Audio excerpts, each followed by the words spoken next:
to Midwest Whitetail. It's Friday, October 13th, and this is the little field behind me where that buck that I've been calling the wide 10 has been coming out.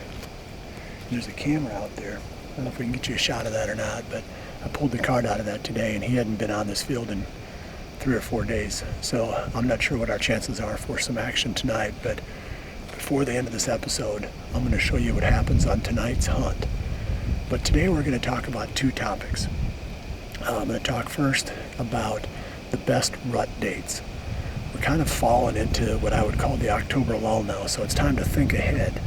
Not get too caught up in the hunts that we're doing right now, but start focusing on when things start to get good. So next I'm going to talk about the best rut dates. Realtree's Midwest Whitetail is brought to you by Cabela's, Easton Arrows, Frigid Forage, Fuse, Grizzly Coolers, Hoyt, Hoyman Tree Saws, Muddy Outdoors, Nikon, Ozonics, Redneck Blinds, Rocket Broadheads, RTP Outdoors, Trophy Rock, Spot Hog Releases, Wilderness Athlete, Viking Solutions, and Realtree.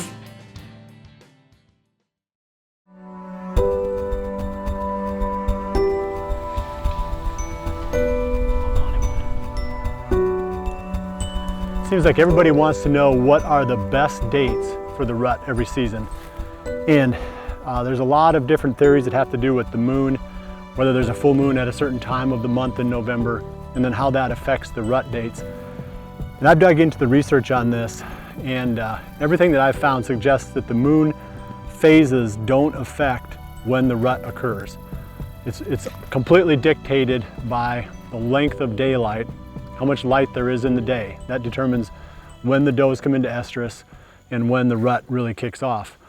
The typical peak of the breeding, when the highest number of does are in estrus, is right around the 15th of November throughout the Midwest, plus or minus a day.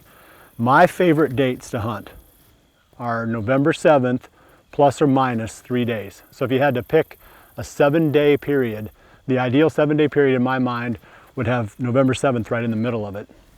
And the bucks are just starting to ramp up at this time. I mean, they're into the rut, but there aren't a lot of does in estrus yet. So the bucks are out searching still. Once you get to that point in the rut when all of the does are in estrus, or the highest number of does are in estrus, then a lot of the bucks are locked down with does and they're not moving anymore. So catching it on the ramp up, that's the very best hunting. So November 7th, if I had to pick one day, November 7th is my favorite day. And I've got a lot of examples over the years of great hunts that we've had during this time frame right around the 7th. And I'm going to pull a couple of them out for you. If you've been watching Midwest Whitetail, you may remember some of these bucks. 2009, 2008. In fact, the stand that I'm going to tonight, I killed a buck on the 9th of November, 2008. A nice mature buck that was out cruising. We didn't have a nickname for this deer, but just a real nice 10-pointer. On 2009, on the 5th of November, I killed a buck that we had nicknamed Survivor. And this deer was it was a morning hunt, and he was out cruising. He didn't have a doe, just out looking.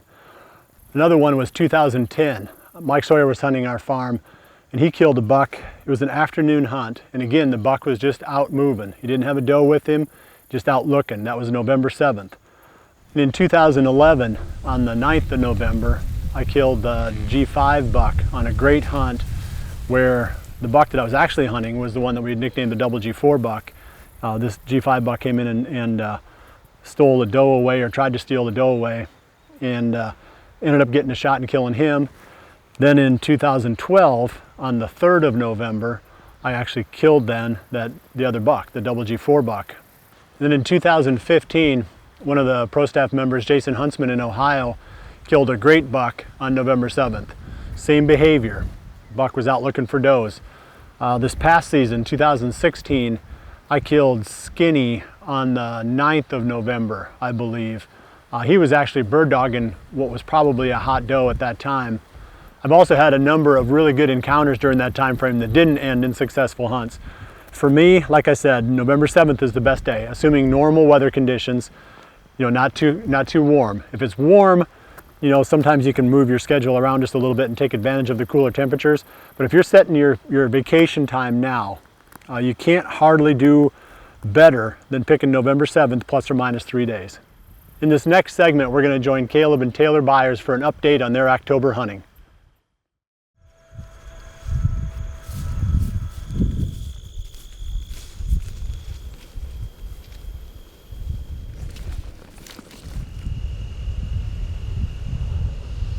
Well, it's October 6th tonight, and we're on a doe mission.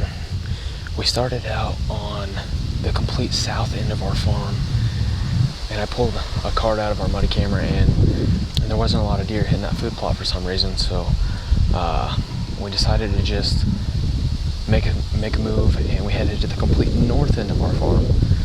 So we pretty much walked the 5K already to get ready for this hunt, and it should be a fun one. This is one of our favorite spots to hunt early season, just for the fact of the amount of does that use this food plot. We're hunting over a wall hanger food plot from Frigid Forge, and we have the best doe bedding area on our farm directly behind us, a south wind that blows out into a standing cornfield. So it's pretty much a foolproof set. We're gonna get settled in here and hopefully have a doe come by soon.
He didn't end up making his way over here, but I'm pretty pumped. That's a deer we're definitely going to be targeting this year.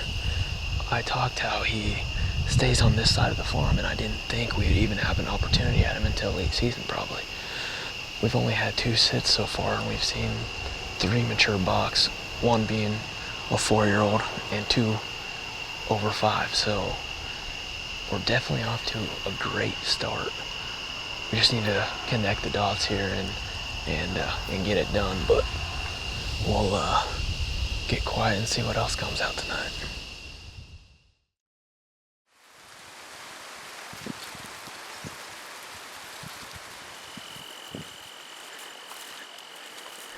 Well, it's October 7th tonight, and Caleb and I are still coming off of a high from last night's hunt.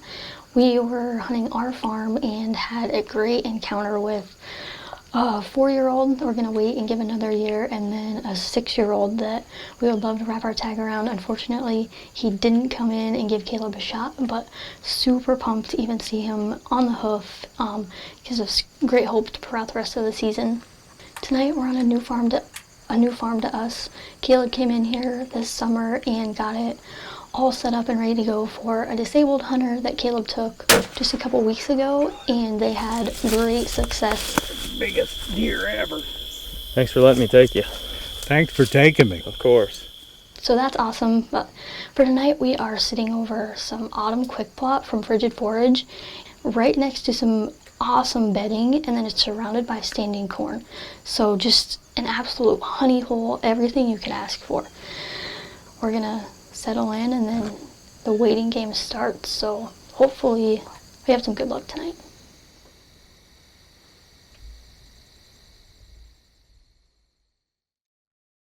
Right in the middle of October now, and generally this is the time frame that we call the October lull. And some people don't believe that it exists.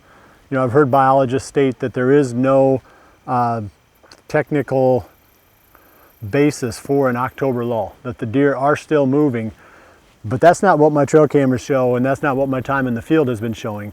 There's a period of time in October, seemingly every year, when the bucks go increasingly nocturnal for a period. You might have some good daylight activity in September, into the first part of October maybe even, but then there's a time when I think it has to do with the physiology of the bucks. Their testosterone levels are continuing to rise, and they become a little bit more reclusive. They just don't move as much during the day, and they're staying back in the cover. Maybe they're resting up, preparing for the rut, I don't know. But whatever the case may be, we're seeing less buck activity on trail cameras now, and we're certainly seeing less bucks when we go on the field to hunt. So the October lull presents a bit of a challenge for us. You know, we hate to not go hunting, so we have to change our goals. So right now we're more focused on hunting does, enjoying the Indian summer conditions, the nice warm weather. I mean, I've shot some does. I know Jared has shot some does, and many of our other pro staff members have been killing does so far this fall. The rut is going to be right around the corner, but right now we're still caught in this October lull. It's probably going to last for at least another week.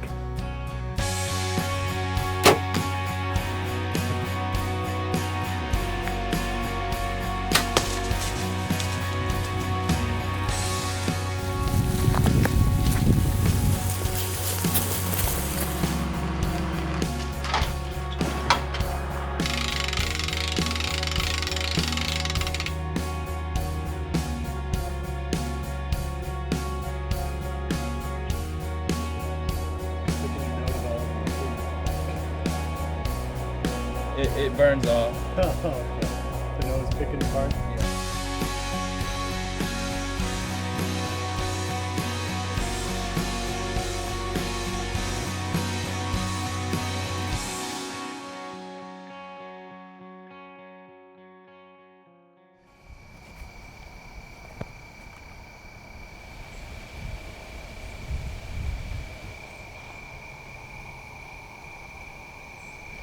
We've had a pretty good flurry of activity here over the last 10 minutes or so. If anything else pops out this evening, we'll show it to you between now and the end of the episode. But otherwise, get those rut dates locked in on your vacation schedule and be ready to go in a few weeks. We're getting excited around here. This coming week, we're going to do what we've been doing and just kind of carefully pick around the fringes. I hope you've enjoyed this week's episode. We'll see you right back here again next week for the next episode of Midwest Whitetail. And remember to always dream big.